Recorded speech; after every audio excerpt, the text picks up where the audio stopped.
2021년 5월 11일 화요일 큐티 생명의 삶 오늘의 본문 출애굽기 15장 22절부터 27절까지 말씀입니다. 모세가 홍해에서 이스라엘을 인도하매 그들이 나와서 수르 광야로 들어가서 거기서 사흘 길을 걸었으나 물을 얻지 못하고 마라에 이르렀더니 그곳 물이 써서 마시지 못하겠으므로 그 이름을 마라라 하였더라. 백성이 모세에게 원망하여 이르되 우리가 무엇을 마실까 하매 모세가 여호와께 부르짖었더니 여호와께서 그에게 한 나무를 가리키시니 그가 물에 던지니 물이 달게 되었더라. 거기서 여호와께서 그들을 위하여 법도와 율례를 정하시고 그들을 시험하실세 이르시되 너희가 너희 하나님 나 여호와의 말을 들어 순종하고 내가 보기에 의를 행하며 내 계명에 귀를 기울이며 내 모든 규례를 지키면 내가 애굽 사람에게 내린 모든 질병 중 하나도 너희에게 내리지 아니하리니 나는 너희를 치료하는 여호와임이라. 그들이 엘림에 이르니 거기에 물샘 12과 종려나무 70그루가 있는지라. 거기서 그들이 그 물 곁에 장막을 치니라. 아멘.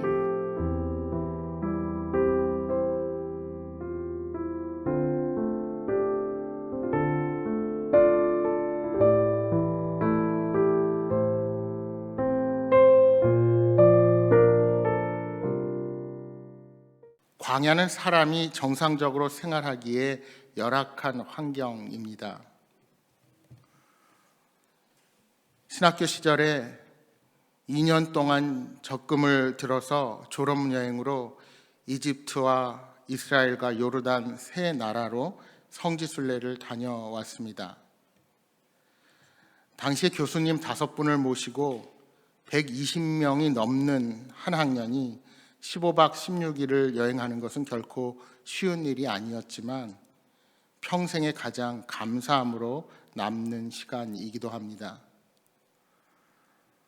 그때 광야를 걸을 기회가 있었습니다.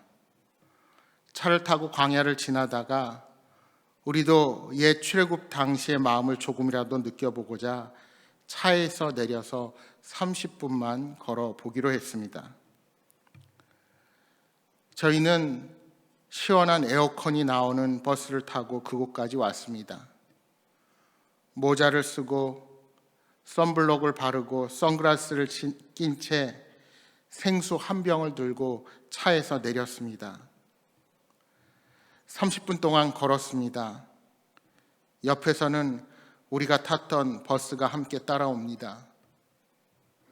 그런데 30분이라는 시간이 그처럼 길게 느껴지는 적이 없었습니다. 하루도 1시간도 아닌 30분 만에 기진맥진하여 모두 버스로 다시 올라탔습니다. 그런데 이스라엘 백성들은 어떻게 그 오랜 시간을 견뎌낼 수 있었을까요? 이스라엘 백성이 수르 광야로 들어가 사흘 길을 걸었지만 마실 물이 없었습니다. 이 수르 광야는 술 광야라고도 불립니다. 애굽 동편의 국경 지대로부터 가나안의 남부 지대까지 펼쳐진 광활한 광야입니다. 이곳에서 사흘을 걷고도 먹을 물을 못 구한 것입니다. 애굽을 떠날 때 가죽 부대 등에 담아온 물은 바닥이 났고 이제 새로운 물이 절실하게 필요했습니다. 광야를 이동해야 하는 이스라엘 백성에게 물은 생명과 직결되는 문제였습니다. 드디어 마라에 도착하여 물을 발견했습니다. 그러나 그 물은 써서 먹을 수가 없었습니다.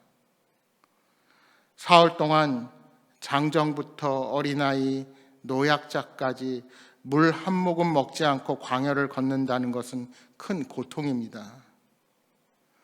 그렇게 힘겹게 도착한 곳에 물이 있었는데 써서 마시지 못한다니 그 고통은 더욱 컸을 것입니다.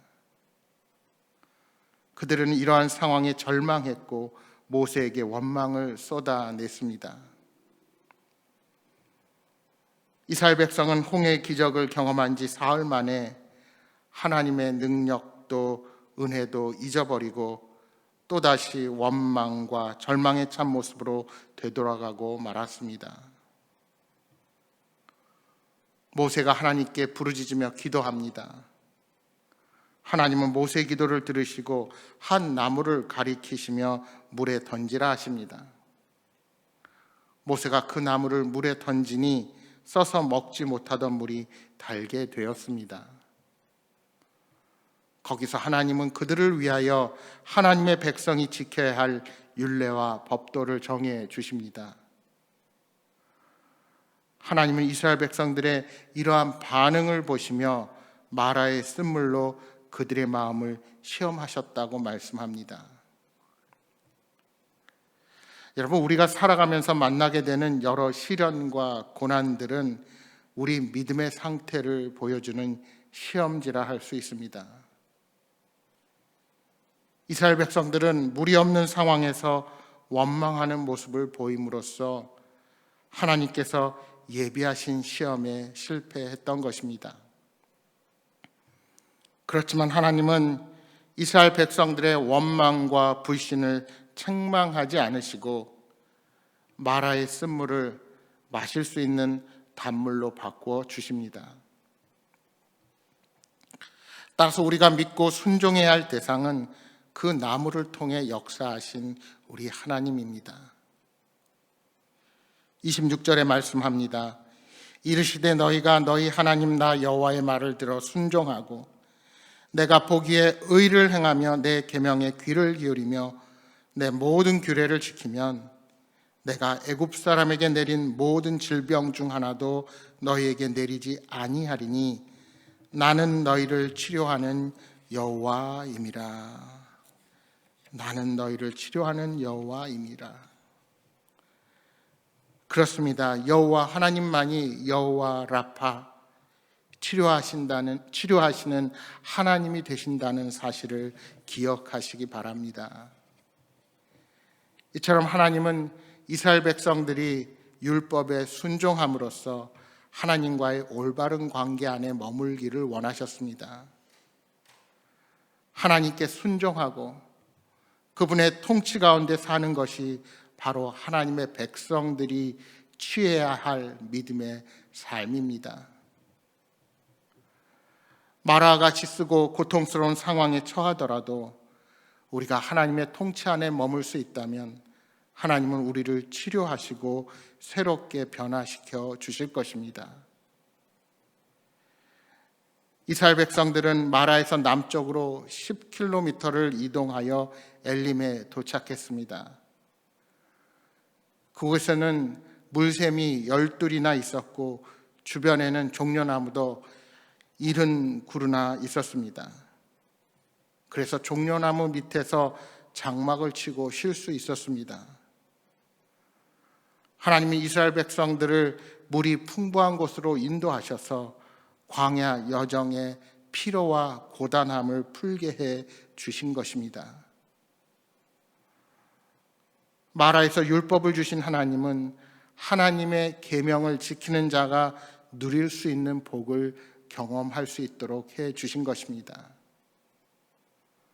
우리가 하나님과의 올바른 관계 안에 있을 때 우리가 기대하는 이상으로 풍성함을 누릴 수 있다는 것을 이스라엘 백성들에게 느낄 수 있도록 해 주신 것입니다.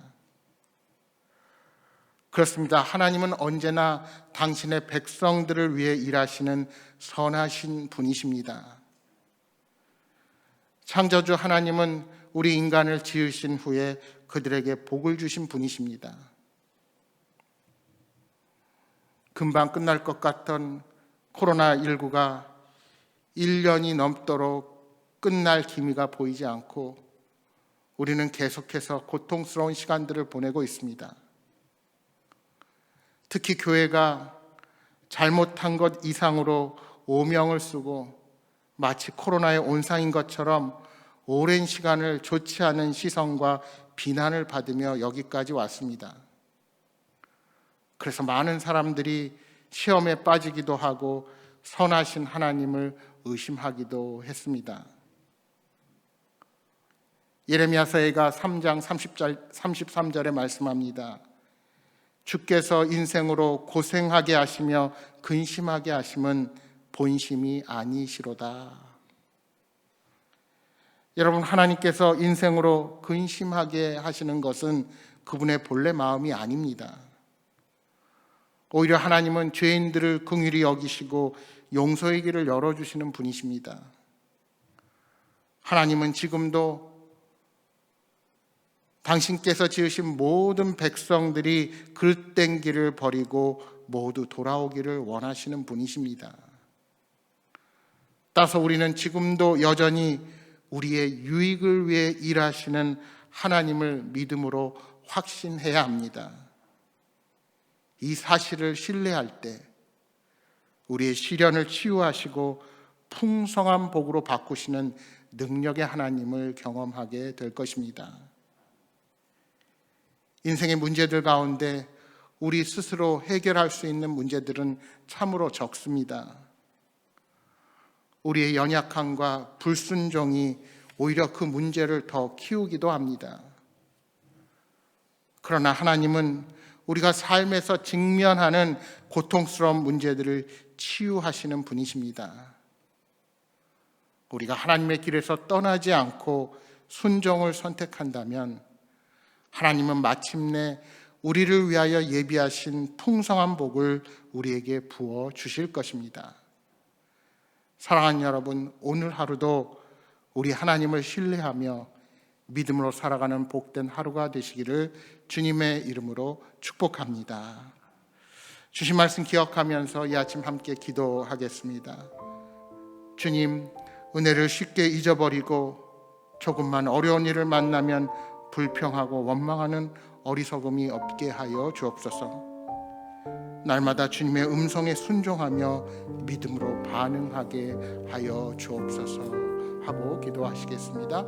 또한 여러분 가져오신 간절한 기도의 제목들 놓고 기도하시다가 돌아가시기 바랍니다. 함께 기도하겠습니다.